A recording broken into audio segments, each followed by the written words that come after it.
Halo, welcome back to my channel. Kembali lagi dengan aku Miss Lim. Kali ini kita akan bahas soal UKPPG, SCT, dan PCK ya teman-teman ya. Update soal UKPPG untuk semua guru ya, semua guru mata pelajaran di tahun 2025. Yang belum subscribe silahkan subscribe agar tidak ketinggalan pembahasan soal dari aku. Teman-teman semuanya, untuk UKPPG-nya, SCT dan PCK itu berjumlah 50 soal ya teman-teman ya. Nah, 50 soal itu terdiri dari SCT dan PCK. SCT itu 15 dan PCK itu 35 soal. Kalau PCK itu sesuai dengan bidang studi ya teman-teman ya.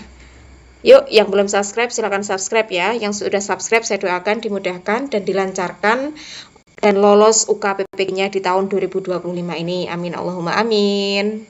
Soal yang pertama, Ana seorang tokoh dihormati di lingkungan sekitar sekolah melakukan pelanggaran terhadap tata tertib sekolah. Tindakan yang tepat untuk dilakukan oleh seorang guru adalah A. Memberi sanksi yang lebih ringan karena jasa orang tuanya terhadap sekolah. B. Memberi sanksi yang lebih berat karena telah menurunkan martabat orang tuanya. C. Memberi peringatan untuk tidak melakukan pelanggaran di kemudian hari. D. Memberikan sanksi sesuai ketentuan tata tertib yang berlaku di sekolah tersebut. Jadi di masalahnya ini kan Ana itu seorang tokoh ya teman-teman ya. Seorang tokoh dihormati di lingkungan sekitar sekolah akan melakukan pelanggaran tata tertib ya.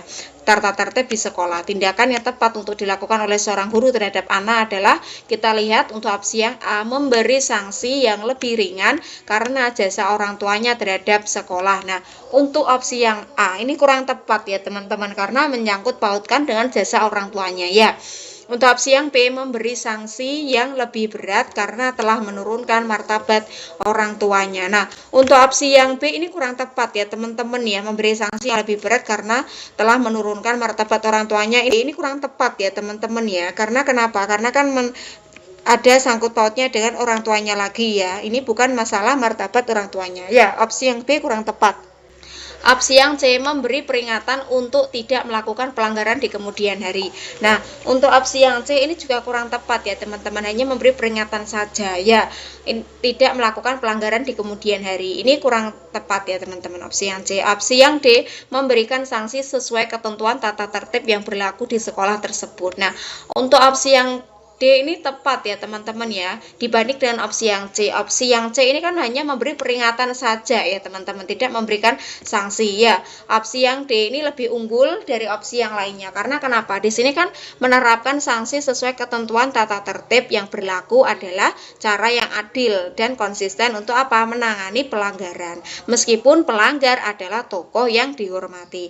Ini kan memastikan bahwa semua individu tanpa memandang status ya teman-teman ya, diperlakukan dengan adil. Iya, seperti itu ya. Jadi jawaban yang paling tepat adalah opsi yang D.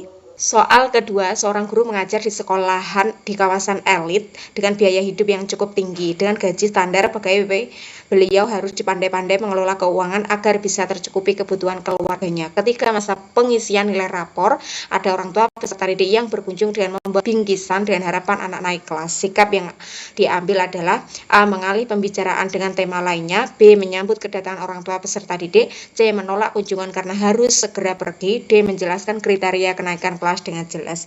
Jadi di sini ada seorang guru ya teman-teman. Seorang guru itu mengajar di sebuah sekolah di kawasan elit ya. Nah, dengan biaya hidup yang cukup tinggi. Terus kemudian dan gaji standar. Nah, pegawai beliau harus pandai-pandai mengelola keuangan ya, agar bisa tercukupi kebutuhan keluarganya. Ketika masa pengisian nilai rapor itu ada orang tua yang datang berkunjung dengan membawa bingkisan ya teman-teman ya, dengan harapan anaknya naik kelas. Nah, sikap yang diambil adalah ketika ada sebagai seorang guru untuk opsi yang A, mengalihkan pembicaraan dengan tema lainnya. Ini malah tidak nyambung ya teman-teman, mengalihkan pembicaraan dengan tema yang lainnya. Ini kurang efektif ya teman-teman ya.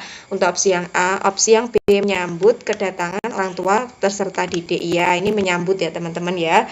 Terus kemudian untuk opsi yang B ini menyambut kedatangan orang tua peserta didik, ini juga bagus ya teman-teman, kita sambut karena ada tamu seperti itu ya.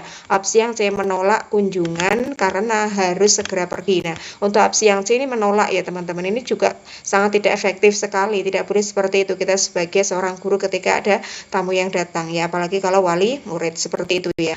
Opsi yang D, menjelaskan kriteria kenaikan kelas dengan jelas. Nah, untuk opsi yang D ini bagus ya teman-teman ya, kan orang tuanya itu kan mengharapkan anaknya naik kelas. Nah, tapi kan guru juga harus menjelaskan apa kriteria kenaikan kelas. Iya, nah seperti ini kan tindakan yang paling etis ya teman-teman, dan apa profesional. Ini kan memastikan bahwa apa keputusan terkait kenaikan kelas kan didasarkan pada prestasi, nah dan kriteria yang telah ditetapkan, bukan pada pemberian bingkisan atau bentuk suap yang lainnya. Ya, jadi jawaban yang paling tepat adalah opsi yang D.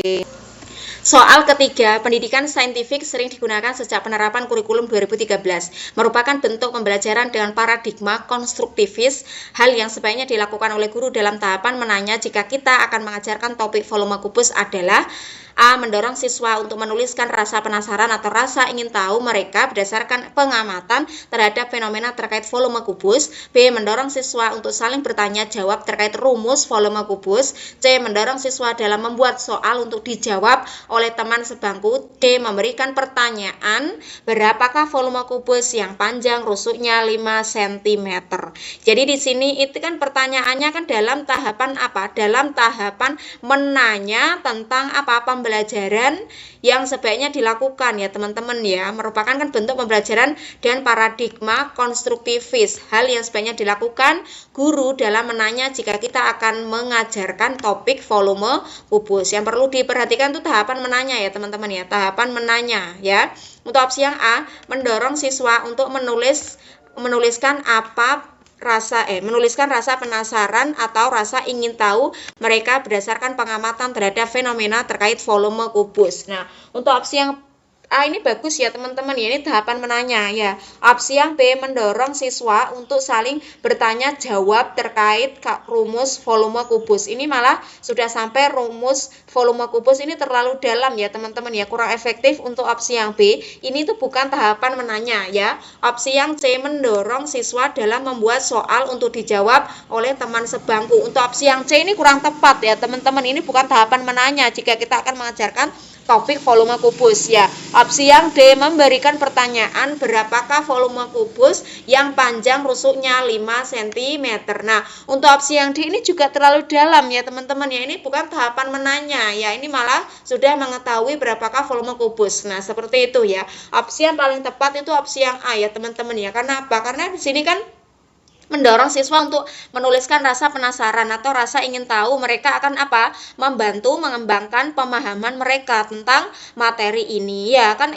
Materi ini kan adalah apa? Pendekatan konstruktivis yang mendorong siswa untuk aktif terlibat dalam pembelajaran dengan apa? Mempertanyakan dan mengeksplorasi topik ya. Jadi jawaban yang paling tepat adalah opsi yang A. Soal keempat, ada yang berbeda dari aktivitas peserta didik kelas 6 di salah satu sekolah dasar. Peserta didik diminta untuk bersama-sama membersihkan ruang kelas. Ada yang meletakkan kursi di atas meja, ada yang membersihkan barang-barang di kelas, sebagian menyapu lantai, dan ada yang membuang sampah pada tempatnya. Tampaknya tidak ada satu orang pun peserta didik di kelas tersebut yang tidak berbuat apa-apa. Aktivitas yang dibiasakan oleh guru tersebut sangat baik untuk membiasakan karakter. A. Kemandirian. B. Nasionalisme. C. Kejujuran. D. Gotong royong. Jadi di soal keempat ini kan ada yang berbeda aktivitas dari aktivitas peserta didik kelas 6 ya teman-teman. Salah satunya apa? Mereka bersama-sama membersihkan ruang kelas. Nah, kemudian ada yang apa? Di atas membersihkan apa? Membersihkan barang-barang di kelas, bagian menyapu lantai, dan ada yang membuang sampah pada tempatnya. Terus kemudian tampaknya tidak ada satu orang pun peserta didik di kelas tersebut yang tidak berbuat apa-apa. Jadi semua melakukan aktivitas ya, dari menyapu, dari membersihkan barang-barang. Nah, yang dibiasakan oleh guru tersebut sangat baik ya untuk membiasakan karakter apa? Otomatis ya opsi yang D teman-teman ya, gotong royong ya, mereka kan bekerja sama semuanya ya. Aktivitas membersihkan kelas kan bersama-sama merupakan contoh dari apa? Kerjasama dan gotong royong ya. Ini kan mengajarkan siswa tentang pentingnya bekerja sama dan saling apa? Membantu dalam mencapai tujuan bersama ya. Jadi jawaban paling tepat adalah opsi yang D.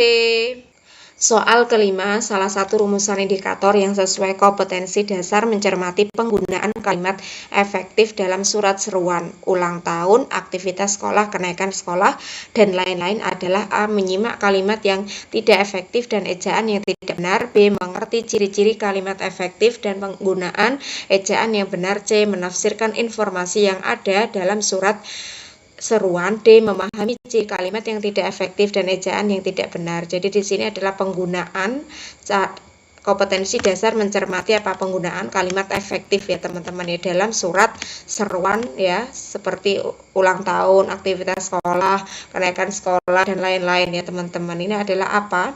Kita lihat untuk opsi yang A, ini kan indikator yang sesuai ya teman-teman ya. Kita cari untuk opsi yang A, menyimak kalimat yang tidak efektif dan ejaan yang tidak benar. Nah, untuk opsi yang A ini kurang tepat ya teman-teman ya. Untuk opsi yang B, mengerti ciri-ciri kalimat efektif dan penggunaan ejaan yang benar. Nah, ini tidak sesuai indikator ya teman-teman ya. Opsi yang B, opsi yang C, menafsirkan informasi yang ada dalam surat seruan. Nah, untuk opsi yang C ini juga kurang tepat ya teman-teman ya, malah menafsirkan informasi ya. Itu juga bukan melenceng dari pertanyaannya ya. Opsi yang D, memahami ciri kalimat yang tidak efektif dan ejaan yang tidak benar. Nah, ini opsi yang D itu bagus ya teman-teman ya. Karena kan memahami ciri kalimat yang tidak efektif dan ejaan yang tidak benar itu adalah penting ya. Untuk apa? Mencermati penggunaan kalimat efektif dalam surat. Kan ini membantu apa? Siswa untuk menulis dengan jelas dan benar ya. Jadi jawaban yang paling tepat adalah opsi yang D. Soal ke-6, pada hari Senin Bu Wulan akan membelajarkan tentang masyarakat, tentang khususnya ragam suku bangsa dan pekerjaan. Bu Wulan mengajarkan di sekolah dasar harapan bangsa. Aktivitas yang tepat dilakukan yakni A. Guru membentuk kelompok dan memberikan pertanyaan tentang apa saja suku bangsa Indonesia dan apa pekerjaan di sekitar mereka. B. Melakukan kegiatan pengamatan langsung terhadap masyarakat yang dijumpai di sekolah. C. Memanfaatkan lingkungan sekitar dan mendiskusikan dalam kelompok berkaitan suku, bangsa, dan pekerjaan. D. Mengajak orang tua masing-masing peserta didik untuk dikenalkan kepada teman-teman. Jadi masalahnya di sini kan Bu Wulan itu akan membelajarkan apa? Tentang masyarakat. Membelajarkan tentang masyarakat, tentang khususnya ragam suku bangsa dan pekerjaan. Nah, Bu Wulan kan mengajarkan di sekolah ya teman-teman ya, dasar harapan bangsa. Aktivitas yang tepat dilakukan yakni kita lihat untuk opsi yang A, guru membentuk kelompok dan memberikan pertanyaan tentang apa saja suku bangsa di Indonesia dan apa pekerjaan di sekitar mereka. Nah, untuk opsi yang A ini kurang tepat ya teman-teman, memberikan pertanyaan saja ya, tidak ada apa aktivitas yang tepat ya. Opsi yang A ini kurang tepat. Opsi yang B, melakukan kegiatan pengamatan langsung terhadap masyarakat yang dijumpai di sekolah. Nah, untuk opsi yang B ini kurang tepat ya teman-teman ya. Opsi yang C, memanfaatkan lingkungan sekitar dan mendiskusikan dalam kelompok berkaitan suku bangsa dan pekerjaannya. Nah, untuk opsi yang C ini bagus ya teman-teman ya, kan di sini aktivitas yang tepat yaitu apa? Memanfaatkan lingkungan sekitar. Nah, seperti itu ya. Opsi yang C ini lebih unggul dibanding dengan opsi A dan B ya. Opsi yang D, mengajak orang tua masing-masing peserta didik untuk dikenalkan kepada teman-teman. Opsi yang D ini kurang tepat ya teman-teman ya. Opsi yang paling tepat itu opsi yang C, karena akan apa? Memanfaatkan lingkungan sekitar dan mendiskusikan dalam kelompok. Dapat apa? Memberikan siswa pengalaman langsung ya. Kan ini dapat apa? Memberikan siswa pengalaman langsung dan relevan mengenai suku bangsa dan pekerjaan di sekitar mereka. Ini kan membuat pembelajaran lebih konseptual dan menarik ya. Jadi jawaban yang paling tepat adalah opsi yang C. Soal ke-7, selama Anda sedang mengajar di kelas, Anda perhatikan sekelompok siswa di pojok ruangan yang sibuk berbicara satu sama lain dan salah satu dari mereka tampak sibuk bermain ponsel. Tindakan mana yang Anda anggap paling efektif untuk mengatasi situasi tersebut? A. Anda langsung menegur siswa tersebut dengan nada keras di depan kelas. B. Anda menghentikan pelajaran sejenak dan memberikan kesempatan kepada seluruh siswa untuk beristirahat sejenak sebelum melanjutkan kembali. C. Anda mendekati siswa tersebut dan bertanya dengan ramah apakah ada yang bisa Anda bantu atau apakah mereka memiliki kesulitan dalam mengikuti materi.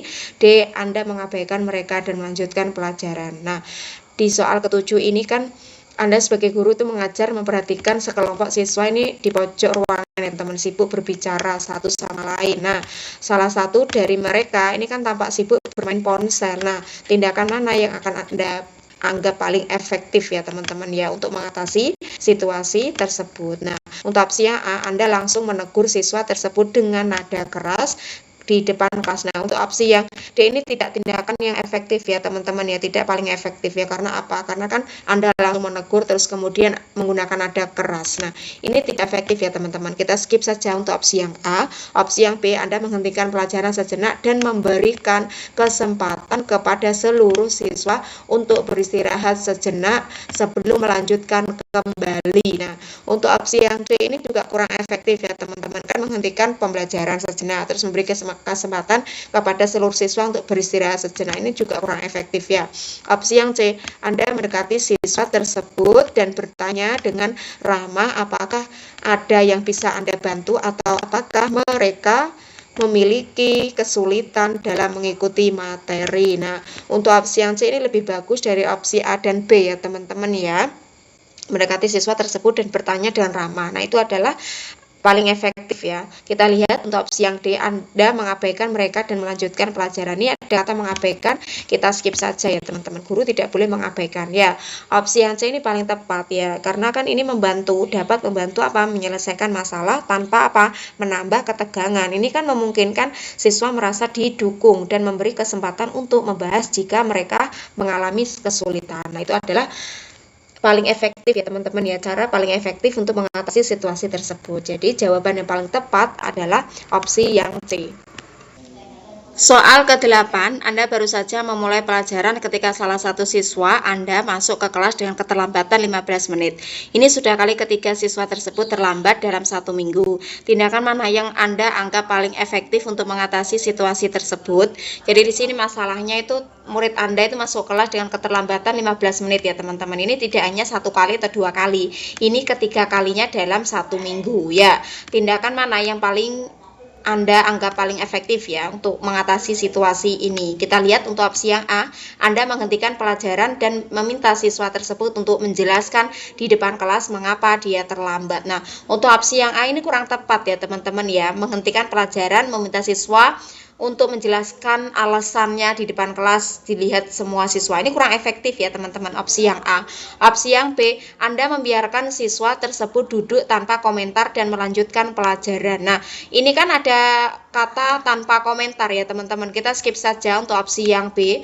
Opsi yang C, Anda mencatat keterlambatannya dan berencana untuk berbicara dengannya secara pribadi setelah kelas untuk memahami alasan keterlambatannya. Nah, untuk opsi yang B, untuk opsi yang C ini bagus ya teman-teman ya, paling efektif dibanding dengan opsi A dan B, karena ada mencatat keterlambatannya, berencana untuk berbicara dengannya secara pribadi, itu bagus ya teman-teman ya.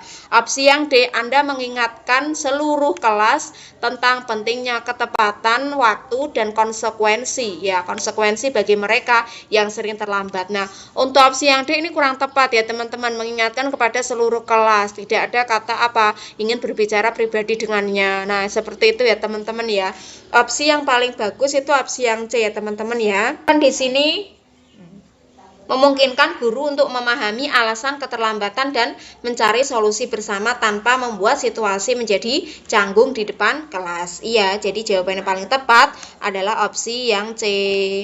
Soal ke-9, saat pelajaran kelompok Anda menyadari bahwa 2 siswa dalam satu kelompok terlibat dalam pertengkaran hebat. Mereka berdua tampak kesal dan situasinya cepat memanas.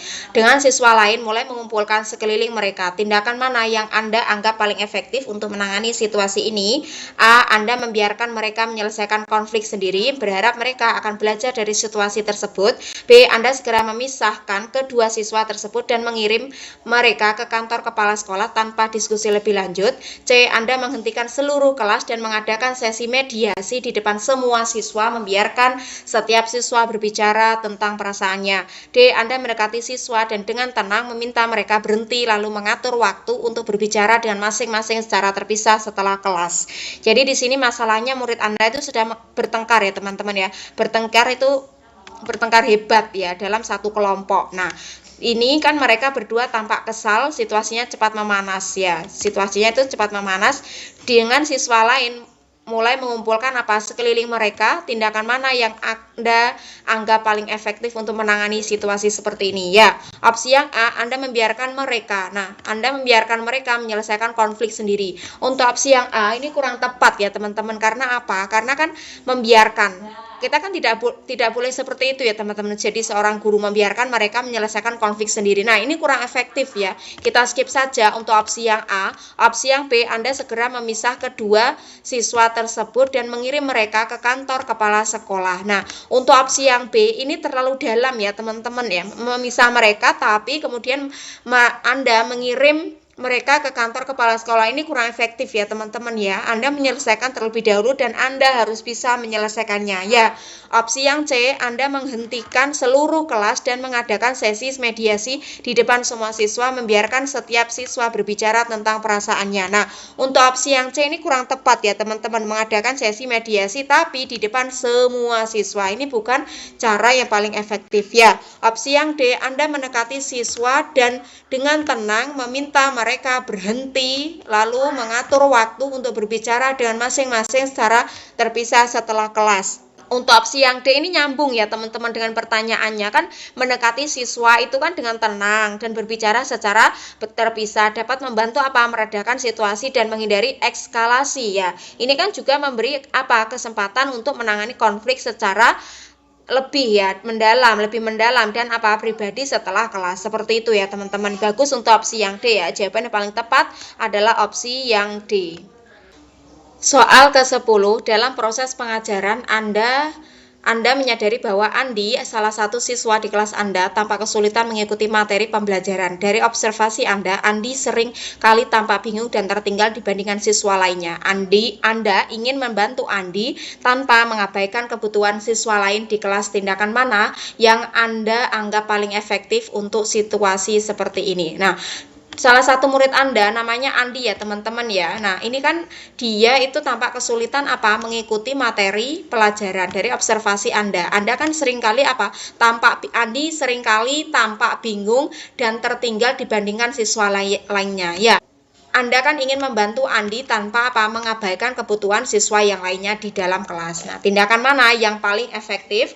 Kita lihat untuk opsi yang A, Anda memfokuskan seluruh waktu dan perhatian Anda hanya pada Andi selama pelajaran. Nah, untuk opsi yang A ini kurang tepat ya teman-teman, hanya fokus pada Andi saja ya. Ini kurang tepat ya. Opsi yang A kita skip. Opsi yang B, Anda meningkatkan kecepatan pengajaran dengan harapan Andi berusaha lebih keras untuk mengikutinya. Nah, untuk opsi yang B ini kurang efektif ya teman-teman ya. Karena apa? Karena kan meningkatkan kecepatan pengajaran dengan harapan Andi akan berusaha lebih keras. Padahal di pertanyaannya tuh Andi kan tampak kesulitan dalam mengikuti materi pelajaran. Nah, kalau dipercepat itu malah membuat Andi tambah bingung ya. Jadi skip saja untuk opsi yang B. Opsi yang C, Anda menyisihkan waktu sejenak setelah pelajaran atau saat istirahat untuk memberikan tambahan penjelasan kepada Andi. Nah, untuk opsi yang C ini bagus ya teman-teman ya, dibanding dengan opsi A dan B. Kita bandingkan dengan opsi yang D, Anda mengatur kelompok belajar di mana siswa yang memahami materi dengan baik membantu mereka yang kesulitan. Nah, untuk opsi yang D ini kurang tepat ya teman-teman ya.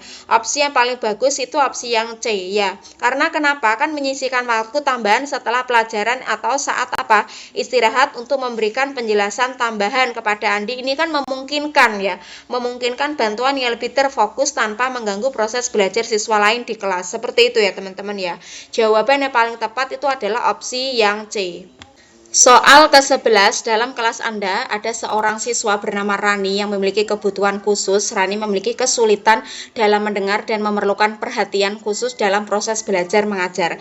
Anda ingin memastikan Rani mendapatkan pengalaman belajar yang optimal tanpa mengganggu proses belajar siswa lain. Tindakan mana yang Anda anggap paling efektif untuk situasi ini? A. Anda mengabaikan kebutuhan khusus Rani dan mengajar seperti biasa, berharap Rani dapat menyesuaikan diri.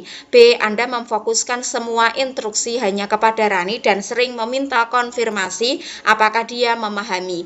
C. Anda memanfaatkan media visual dan gestur dengan lebih intens serta memberikan catatan tertulis tentang materi untuk membantu Rani. D. Anda mengatur kelas agar Rani selalu duduk di depan dan mendekatkan diri saat memberikan instruksi. Jadi di sini masalahnya itu Rani ya teman-teman. Murid Anda itu bernama Rani, memiliki apa kebutuhan khusus ya, dan memiliki apa kesulitan dalam mendengar ya, dan memerlukan apa perhatian khusus juga. Nah, dalam proses belajar mengajar Anda ingin memastikan Rani kan mendapat pengalaman belajar yang apa optimal ya, tanpa mengganggu proses belajar siswa lain. Jadi tindakan apa yang paling efektif untuk situasi ini? Kita lihat untuk opsi yang A, Anda mengabaikan kebutuhan khusus Rani. Nah, sebelum melanjutkan, untuk opsi yang A ini ada kata mengabaikan ya teman-teman, langsung skip saja ya. Kita tidak boleh seperti itu sebagai seorang guru ya, apalagi di dalam kelas Anda itu ada anak berkebutuhan khusus ya. Opsi yang B, Anda memfokuskan semua instruksi hanya kepada Rani dan sering meminta konfirmasi apakah dia memahami. Nah, untuk opsi yang B ini kurang tepat ya teman-teman ya, karena apa? Anda memfokuskan semua instruksi hanya kepada Rani saja ya. Kita skip opsi yang B. Opsi yang C, memanfaatkan media visual dan gestur apa dengan lebih intens ya, serta apa memberikan catatan tertulis tentang materi untuk membantu Rani. Nah, untuk opsi yang C ini lebih nyambung ya teman-teman, memanfaatkan media visual ya daripada opsi A dan B. Opsi yang D, Anda mengatur kelas agar Rani selalu duduk di depan dan mendekatkan diri saat memberikan instruksi. Nah, untuk opsi yang D ini kurang tepat ya teman-teman ya. Ini tidak cara yang paling efektif ya untuk menangani situasi ini ya. Opsi yang paling benar itu opsi yang C. Kenapa? Karena kan menggunakan media visual, gestur dan catatan tertulis kan dapat membantu Rani dalam mengikuti pelajaran meskipun memiliki kesulitan mendengar. Ini kan memastikan bahwa dia kan tetap terlibat dan mendapatkan informasi yang dibutuhkan tanpa mengganggu siswa lain ya. Jadi jawaban yang paling tepat adalah opsi yang C. Soal ke-12, dalam beberapa minggu terakhir seorang siswa bernama Bima terus-menerus datang terlambat ke kelas. Anda telah mengamati bahwa keterlambatannya ini mulai mempengaruhi konsentrasinya dalam mengikuti pelajaran dan ia seringkali ketinggalan materi awal. Anda ingin mengatasi situasi ini tanpa memberikan dampak negatif pada kelas Anda. Tindakan mana yang Anda anggap paling efektif untuk menghadapi situasi ini? A. Mengabaikan keterlambatannya, berpikir mungkin ada alasan pribadi dan ia akan menyesuaikan sendiri waktunya. B. Anda memberikan hukuman kepada Bima dengan membuatnya berdiri di depan kelas setiap kali ia terlambat. C. Anda memberikan materi tambahan untuk Bima untuk mengejar ketinggalannya tanpa berbicara mengenai masalah keterlambatannya. D. Anda mendekati Bima secara pribadi setelah pelajaran untuk mengetahui alasan keterlambatannya dan mencari solusi bersamanya. Nah, untuk soal ke-12 ini kan ada salah satu murid ya teman-teman ya bernama Bima itu terus menerus datang secara terlambat ya. Nah, terus kemudian Anda mengamati bahwa keterlambatannya ini kan dimulai ini kan mulai mempengaruhi konsentrasinya dalam mengikuti pelajaran. Nah, terus kemudian ia sering kali ketinggalan materi awal. Nah, karena keterlambatan itu tadi ya teman-teman ya. Anda ingin mengatasi situasi ini tanpa memberikan dampak negatif ya pada kelas Anda ya. Jadi tindakan mana yang paling efektif ya teman-teman ya untuk menghadapi situasi ini? Kita lihat untuk opsi yang A, Anda mengabaikan keterlambatannya. Ini ada kata mengabaikan ya teman-teman ya. Kita langsung skip saja. Kita tidak boleh sebagai seorang guru mengabaikan keterlambatannya. Karena kenapa? Karena seorang guru itu juga perlu tahu ini anak kenapa seperti gini, seperti itu harus tahu ya teman-teman ya. Untuk opsi yang A kita skip. Opsi yang B, Anda memberikan hukuman kepada Bima dengan membuatnya berdiri di depan kelas setiap kali ia terlambat. Nah, untuk opsi yang B ini juga kurang tepat ya teman-teman ya. Langsung memberikan hukuman tanpa tahu penyebabnya, kenapa bisa terlambat, kenapa bisa seperti ini. Ini tidak efektif ya teman-teman untuk opsi yang B. Opsi yang C, Anda memberi materi tambahan ya.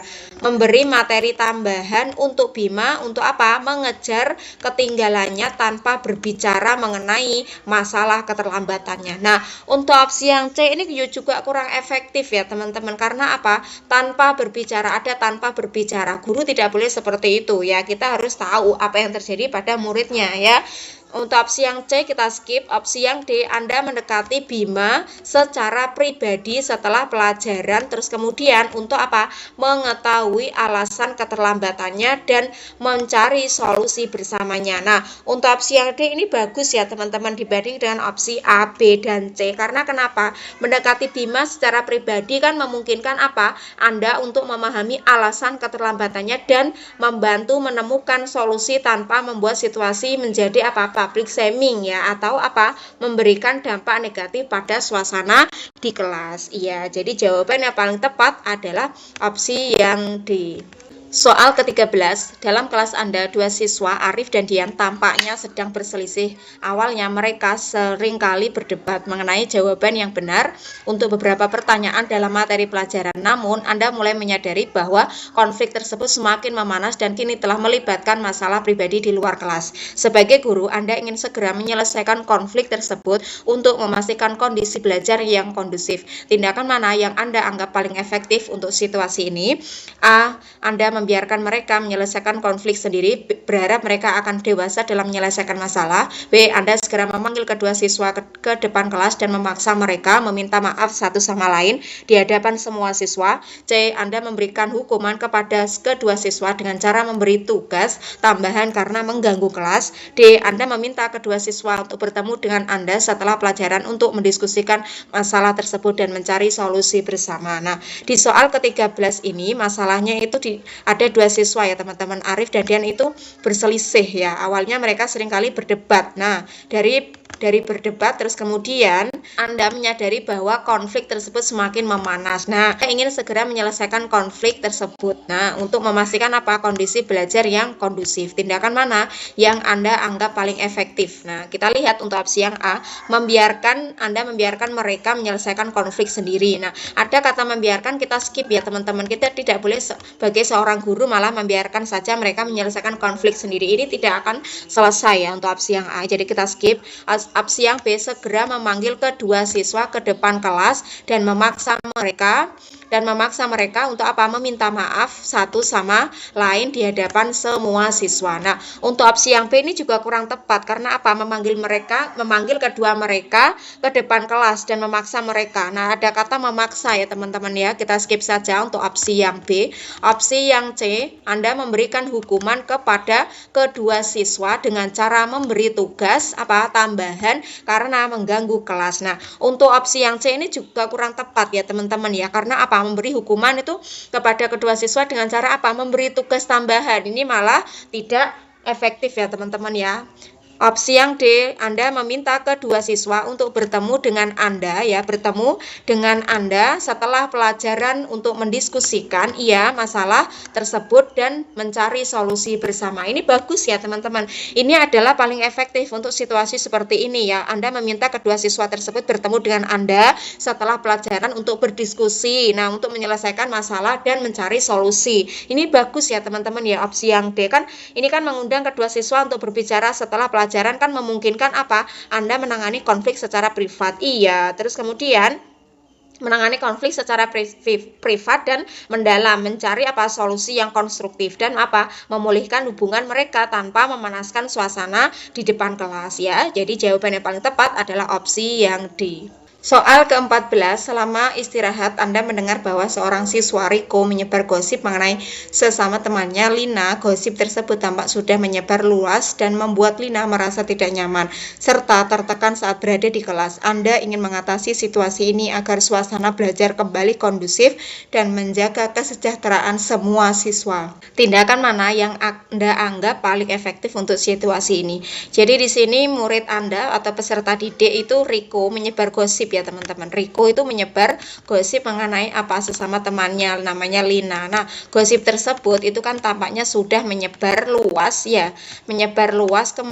dan membuat Lina merasa tidak nyaman serta tertekan saat berada di dalam kelas. Nah, Anda ingin mengatasi situasi ini, apa yang harus Anda lakukan agar belajar kembali kondusif dan menjaga kesejahteraan semua siswa. Nah, tindakan mana yang Anda anggap paling efektif untuk situasi ini? Kita lihat untuk opsi yang A, Anda mengumumkan kepada seluruh kelas mengenai bahaya menyebar gosip Anda dan memberitahu bahwa Anda tahu siapa pelakunya. Nah, untuk opsi yang A ini kurang efektif ya teman-teman ya, karena hanya mengumumkan kepada seluruh kelas saja ya. Untuk opsi yang B, Anda menghukum Riko dengan membuatnya membersihkan kelas setiap hari selama 1 minggu.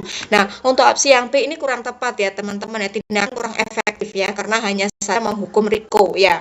Untuk opsi yang C, Anda mendekati Lina untuk memberikan dukungan dan menanyakan perasaannya. Nah, untuk opsi yang C ini juga kurang tepat ya teman-teman, mendekati Lina saja, memberikan dukungan itu saja ya, seperti itu, malah menanyakan perasaannya ya. Untuk opsi yang D, Anda meminta Riko untuk bertemu secara pribadi setelah pelajaran dan mendiskusikan tindakannya dan dampaknya, serta mencari solusi agar ia memperbaiki kesalahannya. Nah, untuk opsi yang D ini bagus ya teman-teman, ini tindakan yang paling efektif dari opsi A, B, dan C ya teman-teman. Karena mendekati siswa kan dengan tenang dan berbicara secara terpisah dapat membantu meredakan situasi dan menghindari eskalasi ya teman-teman ya, eskalasi ya. Ini kan juga memberi kesempatan untuk menangani konflik secara lebih mendalam dan pribadi setelah kelas. Seperti itu ya teman-teman ya. Jadi jawaban yang paling tepat adalah opsi yang D.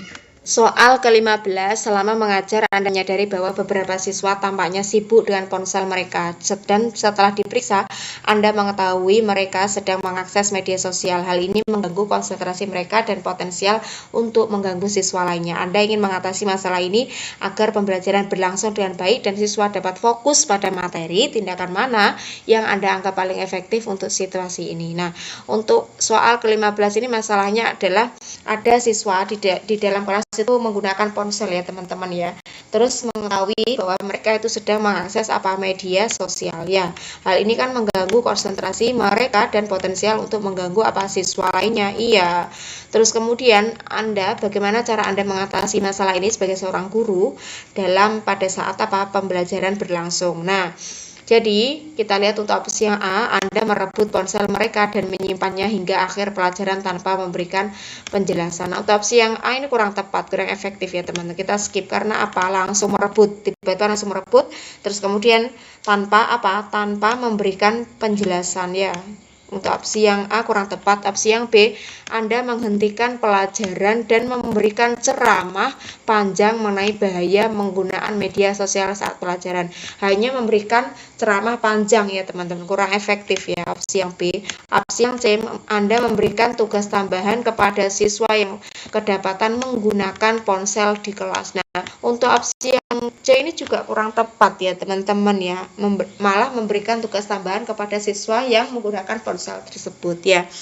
Opsi yang D, Anda mendiskusikan pentingnya konsentrasi dalam pembelajaran dan mengatur kesepakatan bersama mengenai penggunaan ponsel di kelas. Nah, untuk opsi yang D ini lebih nyambung, lebih efektif ya, tindakan yang paling efektif dari opsi yang lainnya ya.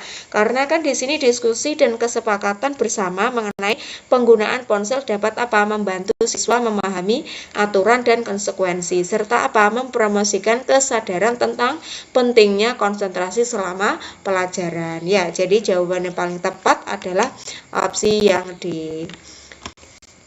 Oke ya teman-teman, sampai di sini dulu. Thank you for watching.